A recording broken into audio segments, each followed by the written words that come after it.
Começou? Começou agora. Quando a gente se permite ser alimentado. Então observemos que essa passagem em Lucas, capítulo 15, do versículo 15 até o 32, ela está falando sobre o posicionamento, a alegria de um pai, o retorno de um filho pródigo, né? E o posicionamento do filho mais velho. Então, a voz deste homem destoou, porque ele não aceitava a alegria do momento, da ocasião, do evento, da festividade, por uma vida estar retornando para o seu pai, para o corpo, para a casa, para a família. E aqui, irmãos, há um grande perigo que Jesus nos adverte. O contexto disso tudo está bem claro no capítulo 15, logo nos 2 primeiros versículos, que diz assim: e os fariseus, e chegavam-se a ele todos os publicanos e os pecadores para ouvir.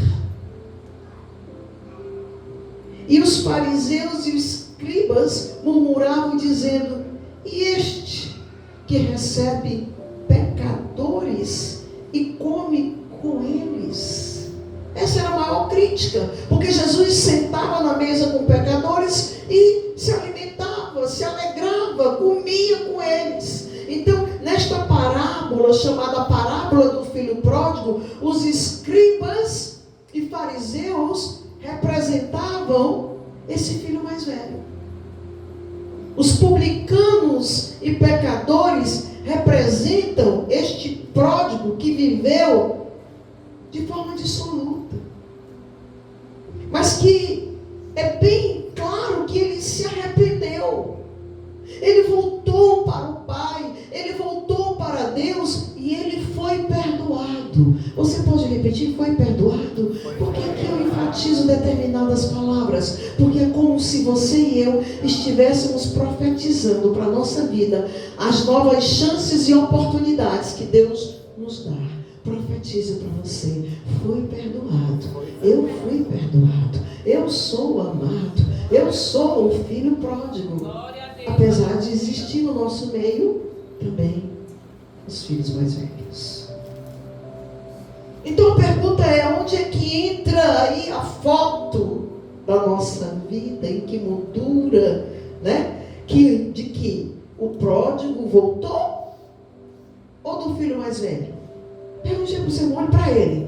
Quem você acha que é? O pródigo arrependido ou o filho mais velho que se considera melhor, mais importante, mais santo do que os seus irmãos?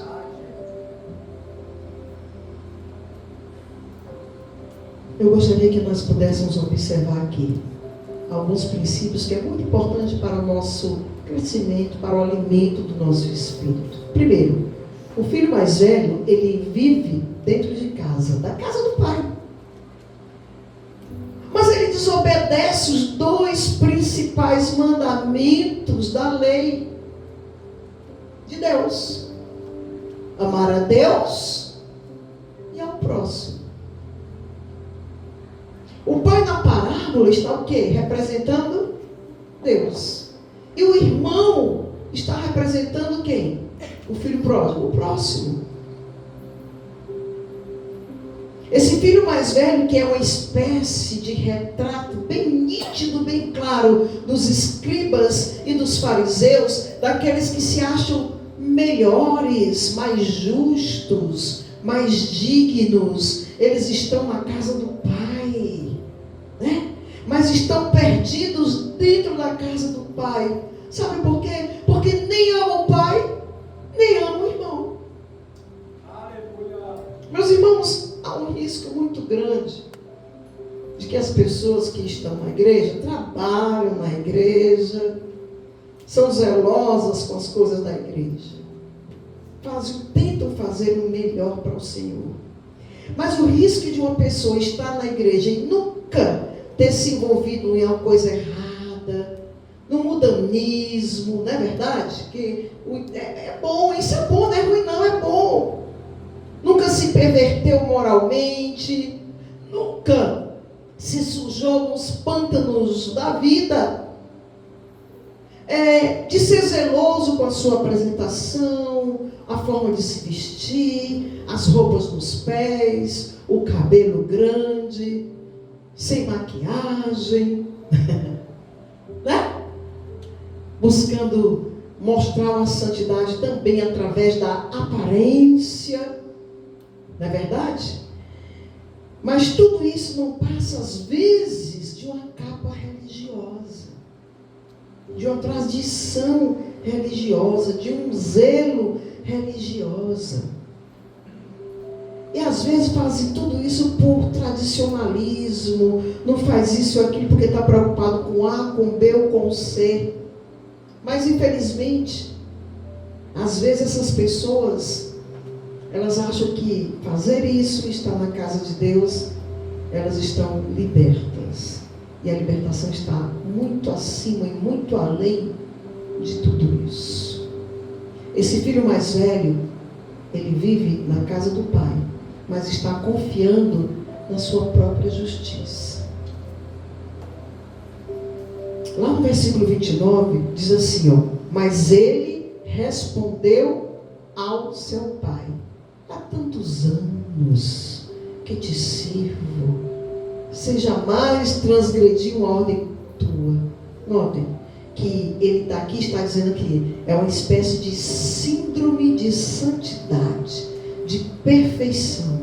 Ele tem uma avaliação dele mesmo melhor do que a realidade demonstra. Ele se sente muito cheio de direitos e de razões, muito melhor do que os outros. Qual é a pessoa mais justa, mais santa, mais piedosa, que honestamente poderia se levantar e dizer o seguinte: eu nunca transgredi uma ordem de Deus, eu nunca transgredi um mandamento de Deus? Só um louco faz isso. Porque todos nós somos imperfeitos. Ele se vê melhor do que é. Porque quando é para acusar, apontar os outros, as outras pessoas estão na lama, estão na sujeira, estão na imundície, estão na lama dos porcos. Mas ele, o fariseu, está investido o quê? Uma indumentária, uma roupa da própria justiça, não a justiça de Deus. Porque Jesus foi bem claro em mostrar que nós temos que ser amorosos, complacentes, temos sim que dar oportunidade àqueles que precisam e querem ter um encontro com Ele. Às vezes nós atrapalhamos esse encontro. Aquela pessoa às vezes se acha que é a voz da verdade e identifica os erros do irmão. Aquela pessoa acha que ele desperdiçou, Senhor, ele desperdiçou os teus bens vivendo de forma dissoluta, convivendo com as meretrizes, uma vida errada. Eu nunca pisei meus pés num lugar errado, eu nunca frequentei um lugar errado, nunca fiz uma coisa errada sequer diante de ti. Eu sou maravilhosamente justo. O problema dos fariseus é que eles definiam o pecado como coisas externas. É o que eu olho, é o que eu toco, é o que eu ingiro. Mas o pecado é muito mais, igreja, do que fazer coisas erradas. Tem gente que cresce e vive a vida toda na igreja, mas nunca amou a Deus e nunca amou seu próximo. Há uma facilidade de acusação, de apontamento, de crítica, de palavras que ferem, de palavras que chocam, que magoam, que nem combina a existência desse tipo de esfera, de comportamento no meio cristão. Tem gente que se contenta apenas em ser um religioso, mas está confiando em si mesmo. Talvez parecido assim com o profeta Jonas. Se eu não me engano, hoje eu ouvi alguém dizer que ia ser igual a Jonas. E alguém disse, não faça isso não, você pode se arrepender. Hoje pela manhã, na consagração. Engraçado, eu meditei sobre Jonas hoje também. Meditou sobre Jonas? Sabe, Jonas fazia as coisas na marra.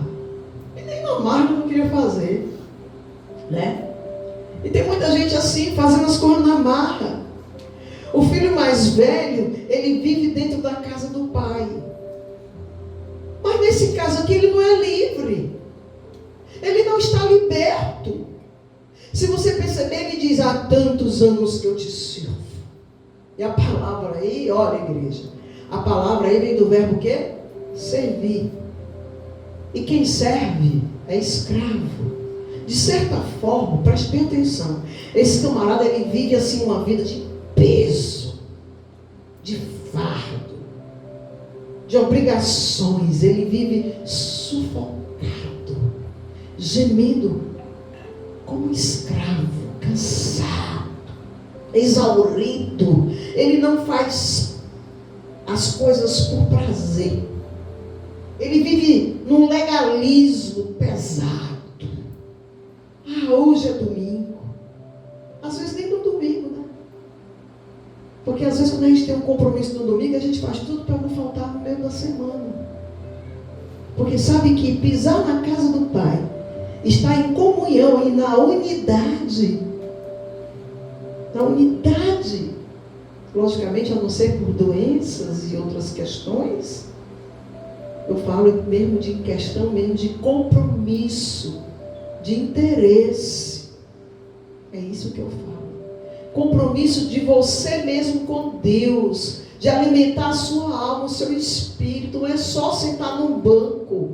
É dizer, Senhor, a tua palavra vai ser ministrada, que a pastora esteja bem, que ela esteja bem com ela mesma, que ela esteja bem contigo, que a alma dela esteja em júbilo, em comunhão, que o espírito dela esteja em comunhão contigo, para que toda e qualquer palavra que venha a ser refletida através da voz dela, mas que seja apenas a voz dela, mas que a palavra desça do teu trono, para que ela venha fluir na minha vida. Afinal de contas, eu saí da minha casa e vou me dedicar essas 2 horas e 2 horas e meia a tua palavra, a te adorar, a receber. Eu não posso sair daqui, Senhor, da mesma forma que eu entrei. Fortalece, renova, restaura a minha alma, dá um novo entendimento e compreensão, Senhor, a minha mente. Tira as escamas dos meus olhos, arranca a comichão dos meus ouvidos, tira as setas e as pedras do meu coração, que tentam se interpor entre eu e a tua pessoa, porque eu preciso, Senhor, do teu Espírito agindo em mim, agindo através de mim. Eu preciso ser atalaia do meu lar, eu preciso ter força, eu preciso ter uma mentalidade direcionada pelo teu Espírito, porque a minha responsabilidade é grande diante daquelas vidas que tu confiou a fazer parte da minha vida, como meu próximo. A gente não pode vir para a casa do Senhor porque é um jeito, porque tem que justificar A, B ou C. Ah, que coisa, tem que ir na igreja, porque talvez se eu não for hoje, o que é que vão dizer? Como é que vai ser? Puxa vida, eu tenho que ir. Mas hoje eu trabalhei tanto. Tem gente que trabalha até a hora do culto e vem morrendo de cansado. Quantas desculpas as pessoas que ainda não estão libertas, ainda não sentem prazer no seu espírito, nem júbilo na sua alma. Eles vão continuar buscando para si mesmo, para tentar justificar sua falta de compromisso com eles mesmos. Porque Deus não precisa de nós, igreja. Deus é Deus. Entenda de uma vez por todas que o seu encontro, o meu encontro com Deus, a sua adoração, a minha adoração a Deus, o meu compromisso, a minha responsabilidade, a minha família vir para a casa do Senhor, eu vim adorar a Deus, é só nós que lucramos com isso. Aleluia! É verdade. Porque nós particularmente vai chegar a um determinado ponto, a um determinado momento, que não vamos ter forças para lutar contra aquilo Se agarre em Jesus. Adore a Deus. Tenha alegria de vir para a casa de Deus. Porque a palavra daqui, ela sai do trono. Não é uma palavra com conceitos humanos, simplesmente, não. É a palavra com a unção de Deus. Trabalhei tanto, tem que ir assim, né? Chega aqui com cochila mais do que eu escuto a palavra. Mas se for para um jantar, para uma festa, está lá. São questões espirituais envolvidas, isso é muito sério. Desculpa não vai fazer diferença nenhuma. Vai continuar se atolando e andando na lama. Mas só que nesse caso aí, não seremos garças que têm aquelas pernas enormes e compridas para que não sejam respingadas lamas de onde pisamos no nosso corpo. O que nos faz separar nós daquilo que pode nos levar para o chão e para a lama, aleluia, é a nossa sinceridade proposta e a verdade que nós temos e precisamos ter com Deus em primeiro lugar e conosco mesmo. De repente a vida cristã não é mais festa. Vir para a casa do Senhor não é mais alegria, é peso, é cansaço, é o jeito. Não, eu vou porque fulano vai, eu vou porque fulana vai. Se Jesus voltar, minha amiga, meu amigo, e você tiver esse conceito de vida sem crescimento, sinto muito, não vai dar tempo. Porque a palavra de Deus diz que é um piscar de olhos. Olha aqui com o meu olho. Olha aqui, pisca aí teu olho, pisca. 6 milésimos de um segundo, não dá tempo nem dizer, perdão, Senhor. Chega só no pé.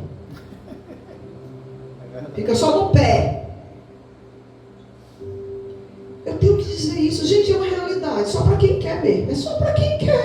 Aleluia, Jesus. Amém? Amém. Fechar de olhos. Hã? Não abrir e fechar de olhos. Não abrir e fechar de olhos. Vai ser assim, mas é um relâmpago.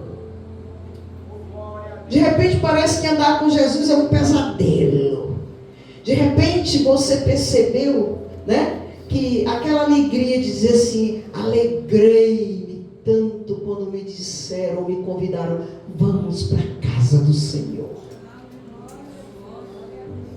Poxa vida, mas esse pastor está falando tanto, está demorando tanto. O pastor para falar das coisas de Deus é cansativo ouvir as coisas de Deus. É cansativo. Estudar a palavra não é bom, não dá não. Estudo bíblico não precisa não. Ninguém gosta do estudo bíblico.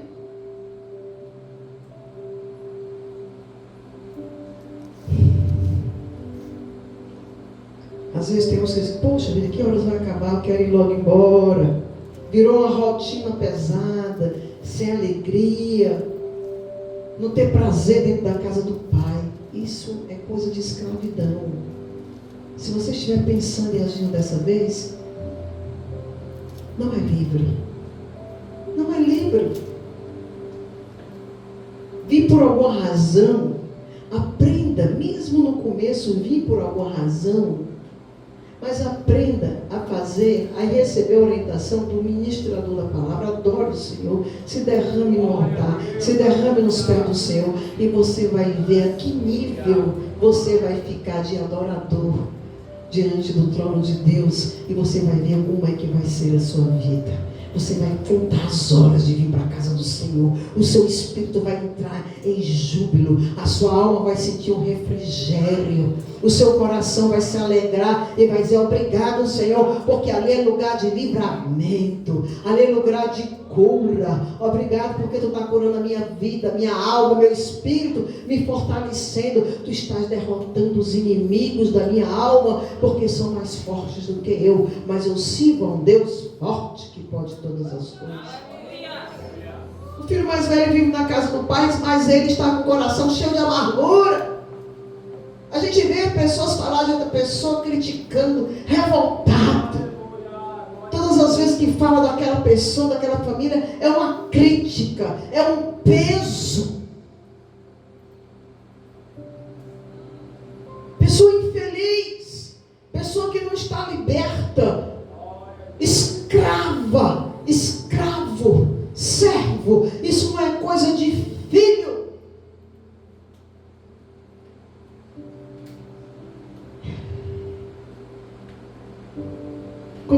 responde: mas tantos anos que eu te sigo, jamais transgredi uma ordem tua, e que nunca me deste um cabrito sequer, para me alegrar com os meus amigos, vindo porém este teu filho.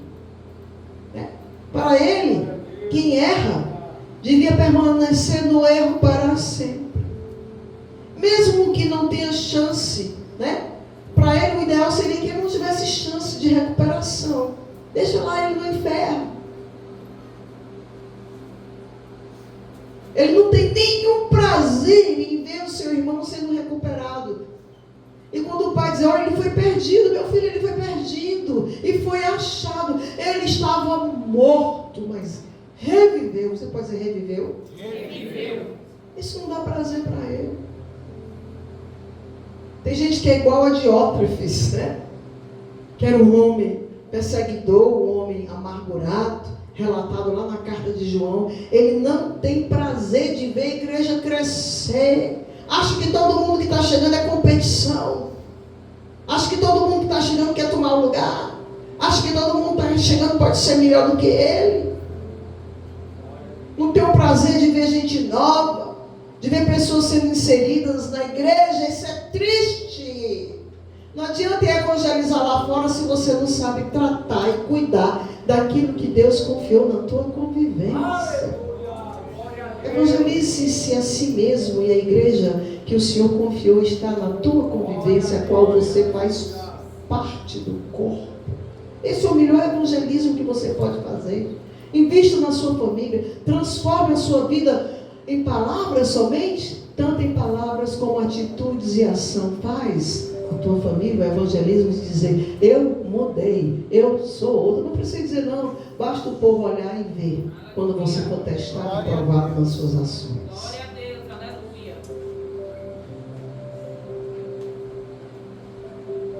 Na sua religião não existia, na religião dele, a oportunidade para restauração para as pessoas. Ele se sentia injustiçado pelo pai. Olha aí, a vida inteira eu te sirvo.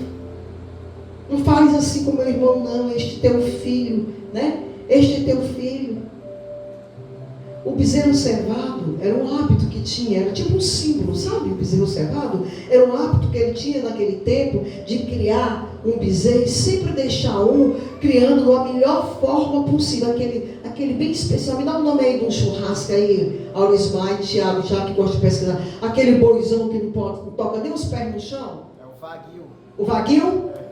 Quanto é um quilo da carne daquele boizão? R$ 700. Olha aí. Hã? É dinheiro. Hã?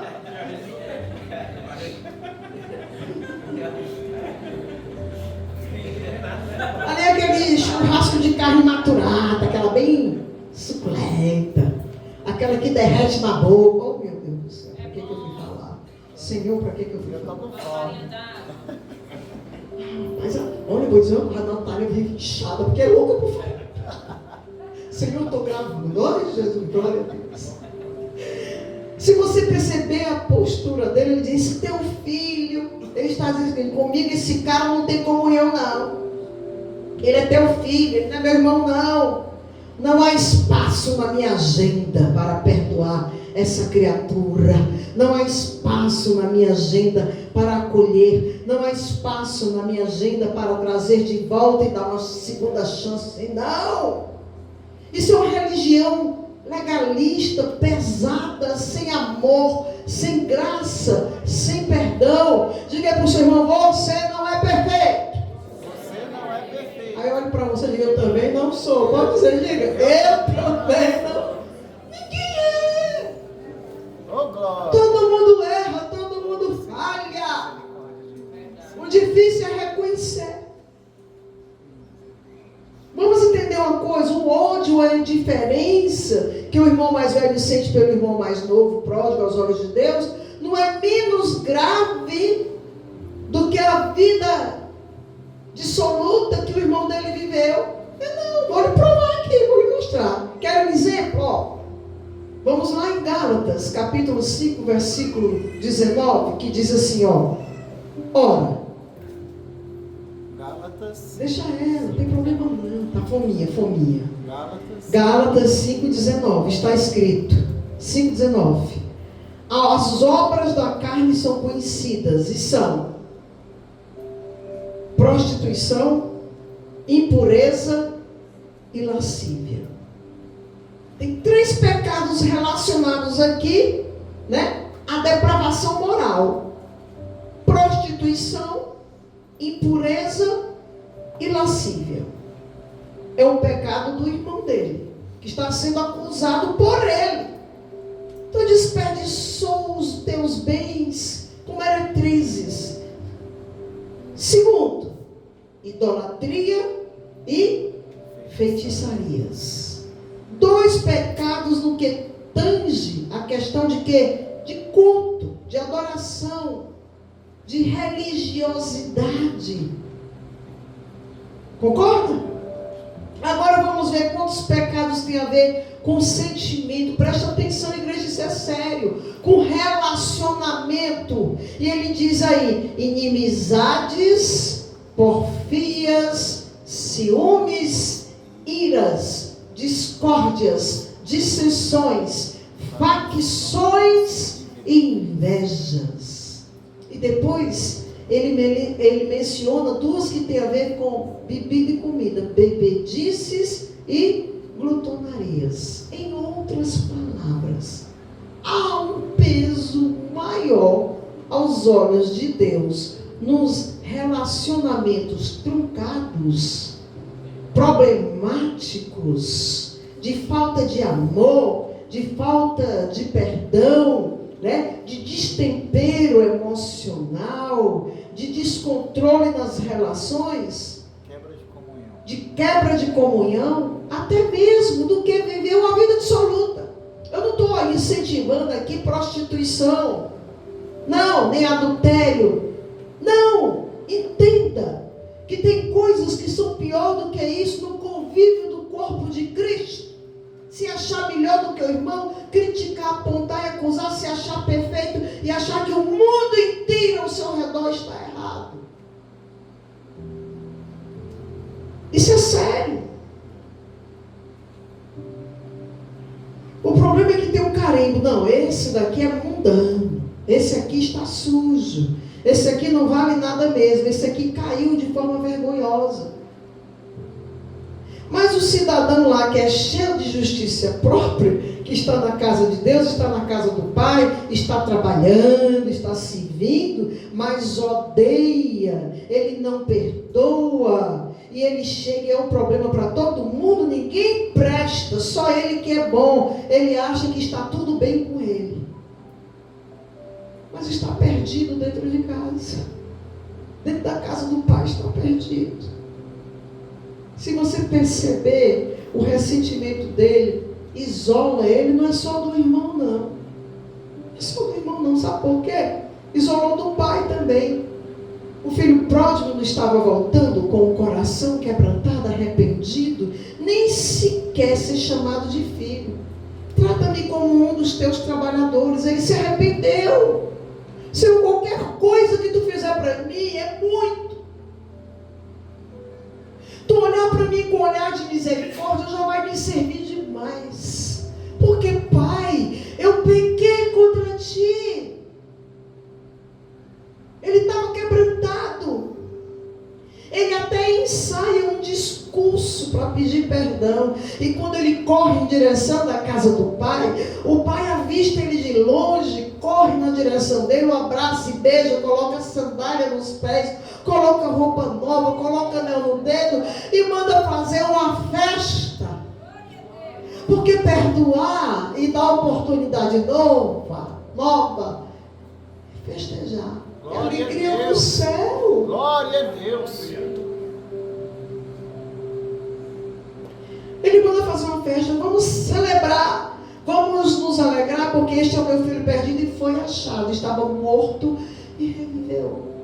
O mesmo pai que sai na direção do pródigo, ele sai na direção do filho mais velho. Preste atenção nisso, para o quê? Para conciliá-lo. O filho pródigo aceita ser recebido, o mais velho se recusa a entrar até na casa do pai.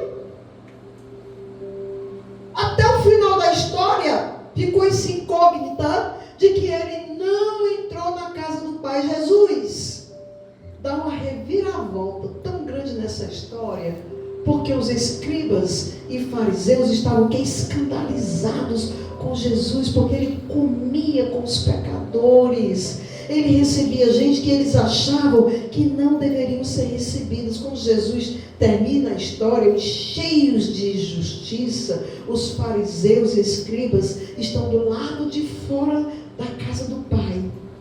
E os pecadores e publicanos que eles achavam que não tinha chance, estão o quê? Celebrando na casa do Pai. Se vocês percebem isso, voltando para Lucas 15, volte que lá no versículo 31 tem assim, ó. Então lhe respondeu o pai: meu filho, tu sempre estás comigo, tudo que é meu é teu. Em outras palavras, o filho mais velho estava na casa do pai, mas vivendo só, porque ele estava cego. Tudo que tinha ali não era só do pai, era do filho. Era para ele ter comunhão. Meu filho, sempre tu estiveste comigo. O pai estava com o filho, mas o filho não estava com o pai. É possível isso? É possível sim. É possível vir para a igreja, vir para o culto, participar de uma vida comunitária, trabalhar na igreja, passar a vida inteira na igreja, envolvido com coisas de Deus, com as coisas do reino, sempre vivendo a vida regrada, bonitinha, socialmente falando. Mas que na realidade qualquer diferenciação, qualquer coisa que sai da regra, do coração, do pensamento, da forma de cada um ver o que é correto, o que é perfeito, o que é certo, faz com que aquele filho não tenha nem prazer de estar dentro da casa do pai. E quando é que na realidade foi filho? Quantos estão vivendo de forma enganados? Porque eles mesmos gostam de se iludir e de se enganar.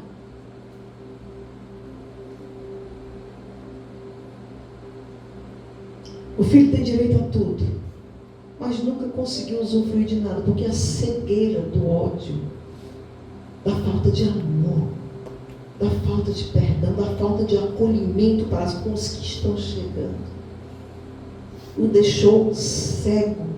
E ele não percebeu que ele tinha todos os direitos dados pelo Pai, de usufruir de tudo do bom e do melhor. Não era só um bezerro cevado, não era só um cabrito, como ele diz, nem um cabrito eu ganho. Ele tinha a manada toda. Glória a Deus.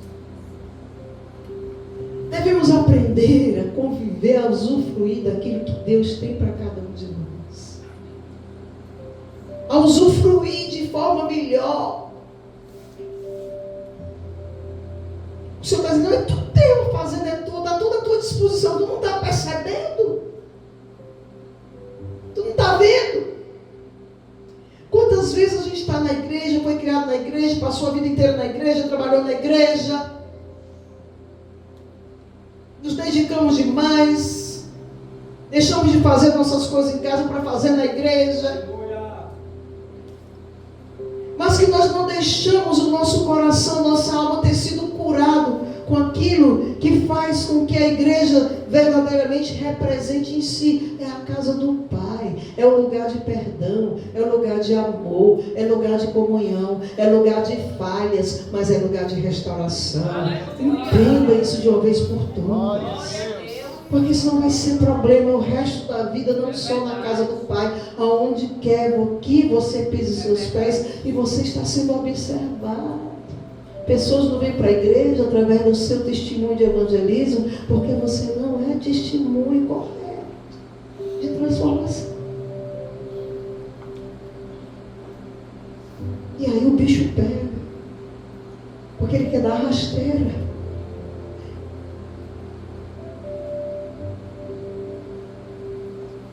É para a gente estar na casa do Senhor com alegria, porque Jesus nos deu vida e vida com abundância. Devemos viver com alegria. Jesus tem a suprema grandeza do seu poder para liberar para a nossa vida. Amém, queridos?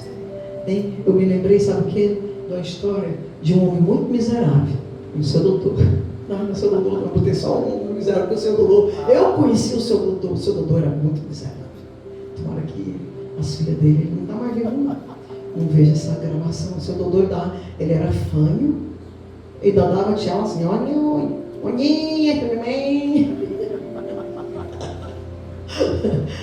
um homem igual o seu doutor foi fazer um cruzeiro, né, num naviozão daqueles que o Gabriel anda por lá, né? Aquele outro navio, Gabriel, aquele primeiro, né? Uma vez? Aí já voltar para ele de novo, viu? Aproveita essa esfera, aproveita, recebe aí, faz igual a irmãzinha, recebe, deixa eu receber. Né? Chegou lá, sabe o que o homem fez para não gastar dinheiro? Pegou o frango, uma farofinha, botou dentro de uma latinha, que a Francinete já está rindo, porque eu também já vivi isso. O papai e a mãezinha faziam piquenique no Pacajus, a gente levava isso. Aquela latinha da semana, era 5 latinhas da semana. Né? Tem aquela médiazinha, um homem cheio de farofa, cheio de frango assado. Né? E lá o povo lá no naviozão, comendo os banquetes. E o povo tudo se alegrando, né? Todo mundo amando aquilo que estava comendo. E lá o miserávelzinho sentado no cantinho do navio, comendo a farofinha dele com frango. Aí com uma semana a farofa começou a azedar, o frango começou a azedar. Durou foi muito. Mas tu sabia que frango, vou descobrir aqui. O frango assado na farofa com a cebolinha, um alhozinho dentro da lata da semana dura muito. Parece que preserva, conserva, não, Tonha? Tu tá entendendo? Aí o cara pensa, vem cá, claro, por que toda a vida seu filho aqui tão isolado, nesse cantinho? Não, rapaz, porque eu estou aqui comendo essa farofa. Estou economizando. Mas por que você está economizando? Não, é muito caro aquelas coisas. Meu Senhor, esse turnê aqui está tudo incluído. Olha, um homem miserável desse, sabendo disso, ele ia comer para passar o resto do ano sem precisar comer mais nada bom. Ele ia ficar só na água. Hã? Tu está entendendo? Na água e no suco. De que suco? Tu está entendendo? Oh, glória! Tu está entendendo? Às vezes a gente tem tantas coisas boas para usufruir e nós não prestamos atenção, igreja. Isso é muito triste. Quando o nosso orgulho, a nossa vaidade pessoal, a nossa cegueira pessoal não deixa enxergar aquilo que nós temos já para usufruir de bom. Que nós possamos estarmos despertos para depois que nós não venhamos, né, nos arrepender, porque tem, às vezes depois é tarde. É tarde.